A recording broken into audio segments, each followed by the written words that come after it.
Mini LED par-ci, mini LED par-là, on n'en parle que de ça. Qu'est-ce que c'est que le mini LED? Ça commence à sortir sur tous les nouveaux appareils électroniques high-tech qu'on teste sur Frandroid, mais cette technologie d'écran n'est pas si nouvelle que ça. Ce qui est nouveau, c'est le fait qu'elle soit abordable, aujourd'hui accessible au niveau du prix en 2021. On a reçu dans les bureaux de Frandroid un téléviseur mini LED, le C82 de TCL, et la spécificité de ce téléviseur, c'est qu'il est commercialisé à partir de 1399 €. Alors oui, ça reste dans le haut du panier des téléviseurs, mais ça devient un prix quand même qui descend, et qui rend cette technologie du mini LED de plus en plus accessible. Alors si vous connaissez pas TCL, il faut savoir que c'est le deuxième fabricant de téléviseurs au monde. Ils sont aussi les pionniers du mini LED puisqu'ils ont commercialisé le premier téléviseur mini LED en 2019 et en sont aujourd'hui à leur 3e génération de cette technologie. Et on s'est dit chez Frandroid qu'il était temps de vous expliquer ce que ça valait le mini LED face à l'OLED, face au LCD. Est-ce que c'est mieux? Est-ce que c'est moins bien? Est-ce que c'est explosion de bonheur et de luminosité et de couleurs? Bah vous allez savoir ça tout de suite. Bon, avant de vous détailler le mini LED, je pense qu'il est essentiel de vous expliquer ce qu'est le LCD et l'OLED. Je vais faire brièvement, vous inquiétez pas. Le LCD, c'est la technologie la plus ancienne des écrans plats qu'on connaît tous depuis les années 2000. C'est simple, c'est un panneau de rétroéclairage, donc avec plein de LED dedans, que ce soit autour de l'écran, derrière avec des petits néons ou autre technologie, qui rétroéclaire un autre panneau qui est à l'avant, sur lequel il y a une matrice de pixels avec des couleurs, et c'est ça qui forme à la fin le rétroéclairage.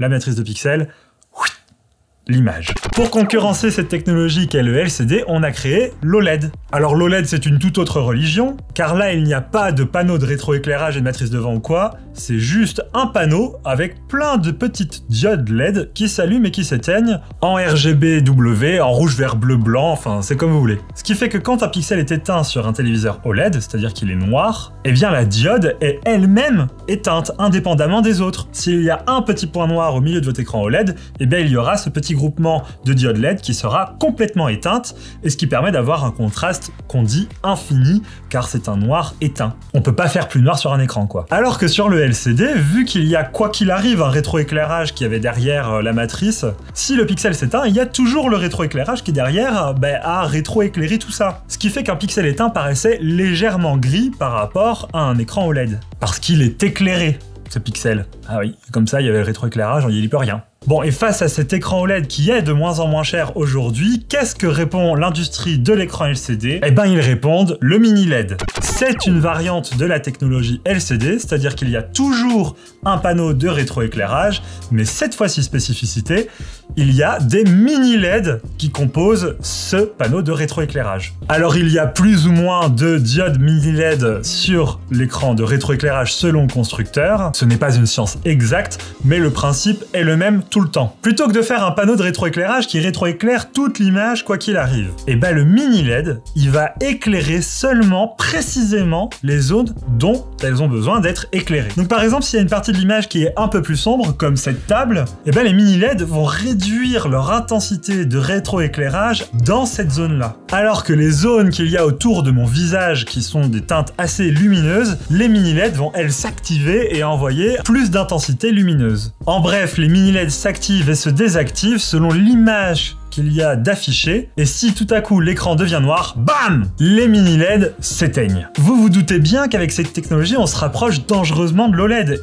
Oui et non, parce que l'OLED et le mini LED ont leurs avantages et leurs inconvénients. Sur l'OLED, chaque pixel est auto-éclairé, il n'y a pas de rétroéclairage derrière ça. Donc on peut perdre un peu en puissance, parce que chaque diode n'est pas si puissante que ça par rapport à un rétroéclairage d'un LCD. Le compromis que propose le mini LED, c'est qu'on garde la puissance d'un rétroéclairage, donc on va avoir de la patate lumineuse, mais en même temps on gagne énormément en contraste car les mini LED sont capables de s'éteindre quand il y a une image noire. Mais tout ça fait apparaître un petit bémol au mini LED. Lorsque vous voulez faire, comme je vous l'ai dit tout à l'heure avec l'OLED, un pixel blanc et un pixel noir, eh ben il faut que la mini LED qu'il y a derrière le pixel blanc s'allume. Sauf qu'ici les pixels ne sont pas rétroéclairés indépendamment, ce sont des mini LED qui éclaire une petite zone. Alors on appelle ce problème le clouding, en français le nuagement, je sais pas trop comment le dire. C'est un problème que l'on retrouve beaucoup sur les téléviseurs LED classiques. Mais il faut dire que c'est beaucoup plus discret sur le mini LED. On le voit particulièrement sur le TCL C82 qu'on a reçu au bureau, parce que la taille des mini LED a été réduite à 152 microns. Mais en gros, c'est que quand vous allez avoir un point blanc et une zone noire autour, vous risquez d'avoir une petite lueur diffuse autour de ce point blanc. C'est l'effet de la mini LED qui rétroéclaire ce point blanc. Un exemple concret où vous le verrez sur vos écrans mini LED quand vous en aurez un chez vous, c'est sur les génériques de films quand ça défile, écran noir, texte blanc. Là, on voit les LED qui travaillent les unes entre les autres pour éclairer le texte qui défile à l'écran. Il n'y a rien de drastiquement gênant à l'écran, hein, ça ne gâche pas votre image du tout, mais il fallait que je vous le précise, c'est important pour vous expliquer ce qu'est le mini LED. Bon, maintenant que vous avez compris cette technologie, je vais vous expliquer en usage concret qu'est-ce que ça donne, notamment du coup sur le téléviseur de TCL, le C82, qui nous permet de faire cette vidéo aujourd'hui. Ce téléviseur a une spécificité, c'est qu'il est mini LED effectivement, mais aussi QLED. En deux mots, le QLED, c'est une fine couche qu'on va interposer entre le rétroéclairage et l'écran. Dans cette couche, il y a des nanocristaux liquides qui vont permettre d'amplifier le signal lumineux de votre téléviseur et ainsi augmenter le rendu des couleurs, en plus d'avoir un meilleur angle de vision.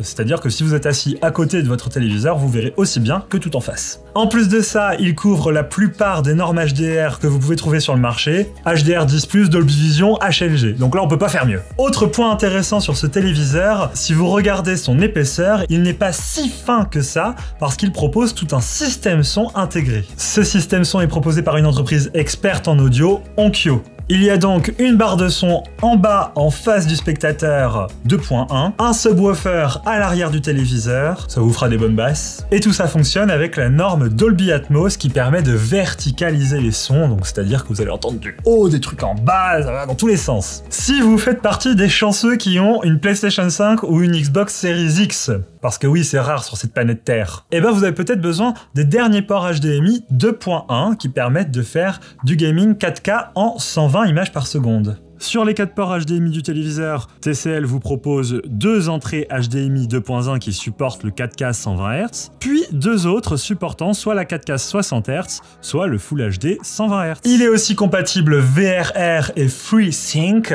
et enfin il y a un mode ALLM qui permet de réduire le temps de latence à 15 millisecondes. C'est-à-dire qu'à peine vous cliquerez sur votre bouton pour que Mario saute, il aura déjà sauté. Niveau interface, le téléviseur embarque Android TV 11, donc c'est la dernière version d'Android TV qui permet d'avoir toute la connectivité avec les applis Netflix, YouTube, Disney+, Prime Video, ce que vous voulez. Mais Android TV, ça permet pas seulement ça, ça permet aussi d'avoir l'assistant Google qui répondra à toutes vos demandes, même pour parler à vos objets connectés comme les lumières, votre chauffage, votre robot aspirateur, bref j'en passe, vous savez bien ce que Google Assistant peut faire. D'ailleurs, petit point positif, c'est le bouton qui permet de couper complètement le micro de Google Assistant qu'il y a sur la télévision. On sait jamais, il pourrait entendre des choses compromettantes. Il y a aussi un détail qui montre que cette télé a été conçue pendant les périodes de Covid. Il y a la possibilité d'ajouter une webcam au-dessus du téléviseur. Alors la webcam, elle est inclue dans votre carton du téléviseur, vous l'achetez avec. Ce qui est vachement cool, c'est qu'elle est aimantée. Vous avez juste à la déposer sur le téléviseur et ça y est, vous pouvez passer des appels en Google Duo depuis votre téléviseur. Donc à vous les visios impressionnants sur un écran mini LED avec vos amis, vos parents, vous leur direz, ils seront impressionnés, la bouche leur en tomberont. Puis pour finir, côté design, on voit que c'est une télé qui est dans l'air du temps, le contour est borderless, avec une finition en métal brossé, c'est sympathique, ça passe dans la plupart des salons. Bref, si ce téléviseur vous intéresse, il est disponible au prix de 1399 €, c'est pour ça qu'on voulait vous en parler, c'est la première fois qu'un téléviseur mini LED descend jusqu'à ce prix. En plus de ça, il est assez bien équipé, l'offre est vraiment fournie. D'ailleurs, n'hésitez pas à aller dans la description, on vous a mis un lien pour que vous puissiez vous procurer ce téléviseur au meilleur prix. Et puis, si vous êtes ambitieux et que vous avez besoin d'une plus grande taille d'écran qu'un 55 pouces, il y a le modèle 65 pouces